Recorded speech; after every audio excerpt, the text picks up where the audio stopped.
Good evening all my dear student. जैसा कि last class हमने कंसंट्रेट ओर से क्रूड मेटल कैसे निकालेंगे इसका हम फर्स्ट पार्ट चर्चा किए थे।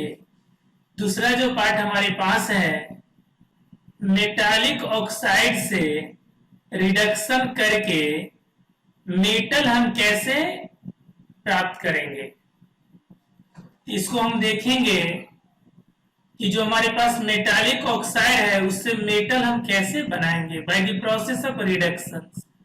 और आप लोग पहले से जानते हैं कि रिडक्शन क्या है। तो रिडक्शन क्या है? Gain of electrons, electron gain या गेन ऑफ इलेक्ट्रॉन्स आप देख रहे होंगे। इसी को हम लोग क्या कहते हैं? रिडक्शन।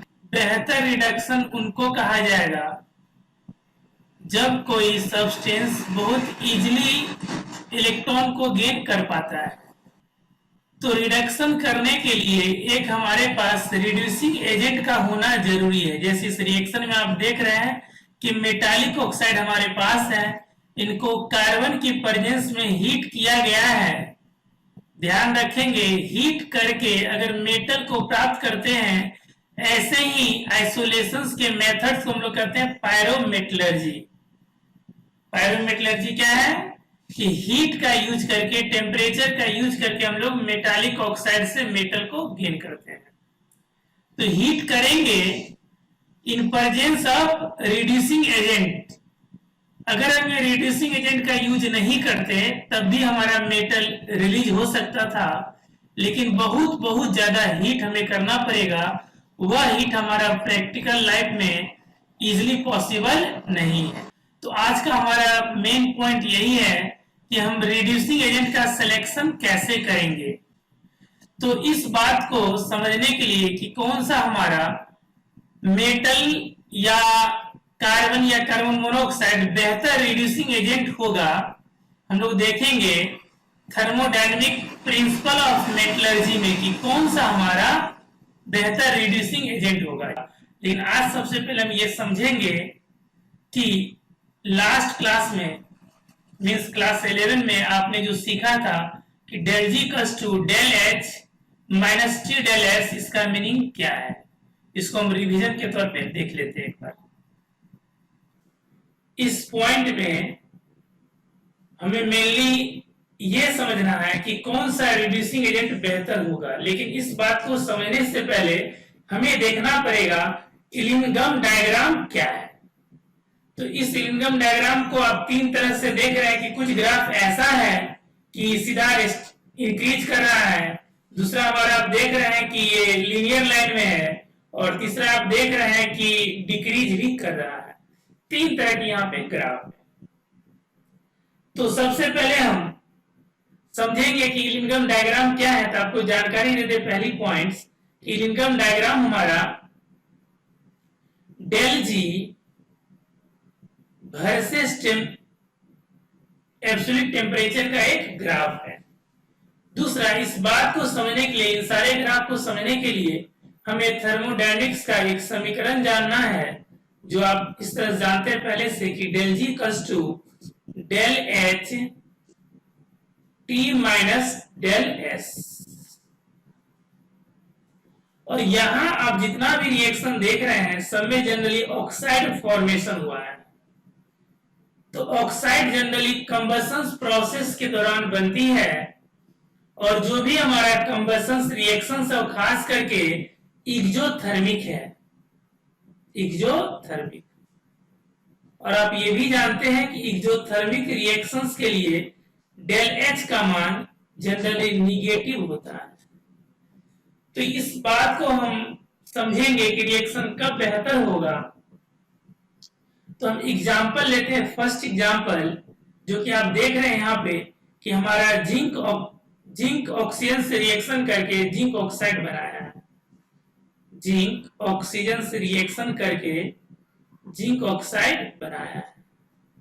आप ये जानते हैं कि जिंक ऑक्साइड सॉलिड फॉर्म में होता है, ऑक्सीजन हमारा गैसियस फॉर्म में होता है, जिंक हमारा सॉलिड फॉर्म में होता है। तो जब इसका हम डिग्री ऑफ रैंडमनेस की बात करते हैं इंट्रोपी की बात करते हैं जो कि डेल एस से इंडिकेट होता है। तो डेल एस जो हम लोग वहां मेजर करते थे, कैसे करते थे कि प्रोडक्ट का रेंडमनेस में से रिएक्टेंट का रेंडमनेस को घटा देते थे।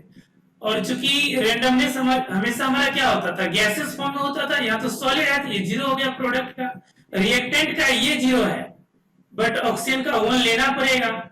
तो फाइनल हमारा आप देख रहे हैं कि इंट्रोपी हो जाएगा -1।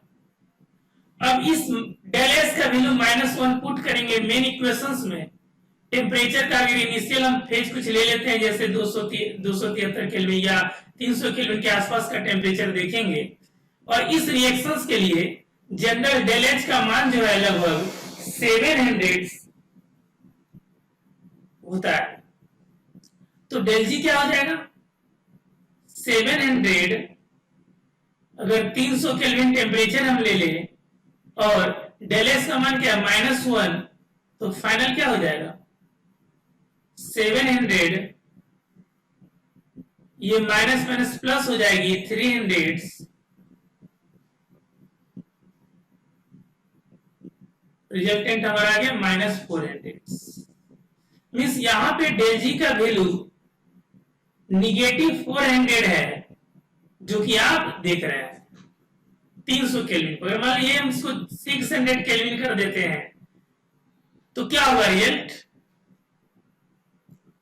तब रिजल्ट क्या होगा सेकेंड केस कि del G equals to del H, जो कि इस रिएक्शन के लिए -700 है, और 600 केल्विन -1, इसको जब मल्टीप्लाई करेंगे तो -700 प्लस 600, रिजल्टेंट हमारा आ जाएगा -100। आप क्या देख रहे हैं, पहले आपका टेम्परेचर 300 केल्विन था, तब जाके इसका डेल जी का वैल्यू क्या था -400। लेकिन अब इसका अगर टेम्परेचर 600 केल्विन हो गया है, तब इसका डेल जी का मान क्या दिख रहा है -100। और आप जानते हैं डेल जी का वैल्यू जितना ज्यादा निगेटिव होगा उतना ही रिएक्शन फास्ट होगा। अब आप सोचिए, अब आप यहां पे सोचेंगे यहां पे डेल जी का वैल्यू क्या था 400, यहां पे क्या था 100, तो यहां पे रिएक्शन इजी होगा, फास्ट होगा, बट यहां रिएक्शन क्या होगा स्लो हो जाएगा। अब जैसे डेल जी का वैल्यू अगर 0 हो जाता है तो रिएक्शन रुक भी जाएगा। तो इससे एक कंक्लूजन आप निकाल सकते हैं कि on increasing the temperature the value of del G should be lesser. तो आप इस रिएक्शन में देख रहे हैं कि जैसे से हमारा टी का वैल्यू बढ़ रहा है, डेल जी का वैल्यू क्या देख रहे हैं कम हो रहा है। पहले क्या था लगभग 600, अब क्या हो रहा है 500, फिर आगे क्या 300, 200, इस तरह से। तो जितना टेम्परेचर का वैल्यू बढ़ेगा डेल जी का वैल्यू उतना ही कम होगा। सेकेंड एग्जांपल हम देख रहे हैं, ये स्ट्रेट लाइन वाला एग्जांपल को, जहां क्या दे रहे carbon plus oxygen carbon dioxide बनाती है। जैसा कि आप जानते हैं कार्बन डाइऑक्साइड हमारा गैसेस फॉर्म में रहता है, ऑक्सीजन हमारा गैसेस फॉर्म में रहता है, और कार्बन क्या है सॉलिड फॉर्म में। तो इस रिएक्शन के लिए डेल एस का मान क्या होगा, क्या था number of mole of product minus number of mole of reactant. तो प्रोडक्ट में क्या है 1 मोल हमारा गैसेस फॉर्म में है, रिएक्टेंट में क्या है ये कार्बन तो 0 ले लेंगे सॉलिड फॉर्म होने की वजह से, और हमारा ऑक्सीजन क्या है 1 मोल है। बैलेंस रिएक्शन में देखेंगे ये कितना गया 0 आ गया, डेल एस 0 हो गया। अगर डेल एस 0 हो गया तो हमारा रिएक्शन का फॉर्मेट क्या होगा देखेंगे कि डेल जी का क्या था, डेल जी का क्या था del H minus T del S, और डेल एस का कितना मान है 0, तो ये पार्ट क्या हो गया 0, तो डेल एच के इक्वल हो जाएगा। डेल जी का मान जो है, तो इस रिएक्शन में आप देख रहे हैं इस केस में कि डेल जी का मान केवल इंथैल्पी पे डिपेंड कर रही है, टेम्परेचर पे डिपेंड नहीं कर रही है। मींस ये कि अगर टेम्परेचर हमारा इंक्रीज भी करे या डिक्रीज भी करे तो डेल जी के वैल्यू में कोई खास फर्क नहीं पड़ेगा। इस रिएक्शन में आप देख रहे हैं डेल जी का वैल्यू लगभग क्या है 360-70 के आसपास है, हमेशा कांस्टेंट बना हुआ है। देख रहे हैं कि कांस्टेंट बना हुआ है, जबकि टेम्परेचर क्या हो रहा है, इंक्रीज कर रहा है, लेकिन हमारा डेल जी का मान क्या हो रहा है, कांस्टेंट बना हुआ है। तो कंक्लूजन यही से निकाल सकते हैं कि जब हमारा प्रोडक्ट के gases, number of mole of products और number of mole of reactants के नंबर में कोई चेंजिंग ना हो, मींस डिफरेंस हमारा जीरो हो, तब जाके टेम्परेचर अगर बढ़ाते भी ऐसे रिएक्शन में तो हमारा डेल जी का वैल्यू कम बेसी नहीं होगा, कांस्टेंट बना रहेगा। तो हम तीसरा केस देखेंगे जहां आप देख रहे हैं कि कार्बन और ऑक्सीजन, कार्बन प्लस ऑक्सीजन आपस में रिएक्शन करके कार्बन मोनोऑक्साइड बनाए हैं। यहाँ पर कार्बन मोनोऑक्साइड क्या है, गैसेस फॉर्म में रहता है, ये ऑक्सीजन क्या है, गैसेस फॉर्म में है, और ये कार्बन क्या है, सॉलिड फॉर्म में है। तो यहाँ पे डेल एस का मान क्या होगा, प्रोडक्ट का क्या है 2 है, रिएक्टेंट क्या है 0 + 1 1 हो गया, तो पॉजिटिव 1 आ गया। अब इस रिएक्शन में हम देखेंगे कि अगर del G equals to del H T minus T del S, और चूंकि रिएक्शन हमारा कंबसन वाला है तो यहाँ पे डेल एच का मान क्या होगा, निगेटिव होगा, 300 kJ जूल होगा। एक टेम्परेचर हम ले लेते हैं 300 केल्विन के आसपास, और डेल एस यहाँ पे क्या है, पॉजिटिव 1 है, तो रिजल्टेंट क्या आ गया, लगभग 0 आ गया। अगर टेम्परेचर अगर हम 400 कर लेते हैं तब क्या होगा, निगेटिव 100 आएगा। इसी का हम दूसरा केस सोचे कि अगर इसका डेल एच क्या था 300, टेम्परेचर को 600 केल्विन कर दिए, इंटू 1 कर देंगे तो -300। आप ये देख रहे हैं कि टेम्परेचर इंक्रीज हम कर रहे हैं 400 से 600 के केल्विन में, लेकिन इसका डेल जी का मान क्या हो रहा है, निगेटिव में इंक्रीज कर रहा है। मींस ये कि इसका ग्राफ देखेंगे टेम्परेचर बढ़ाने के साथ इस तरह से, आपका टेम्परेचर जितना बढ़ाएंगे डेल जी का वैल्यू उतना ही बढ़ेगा निगेटिव में, इसलिए इसका ग्राफ ऐसा है कुछ। तो आज की क्लास में सबसे पहले हम बेसिक चीज बताएं, क्योंकि इस फॉर्मूला के बिना आप इस पूरे पॉइंट को समझ नहीं सकते हैं, तो इसको घर पे तो अच्छा से समझिए आज, फिर कल आपको हम बताएंगे कि कौन सा हमारा इस ग्राफ में कौन सा हमारा बेहतर रिड्यूसिंग एजेंट होगा। तब तक के लिए गुड नाइट।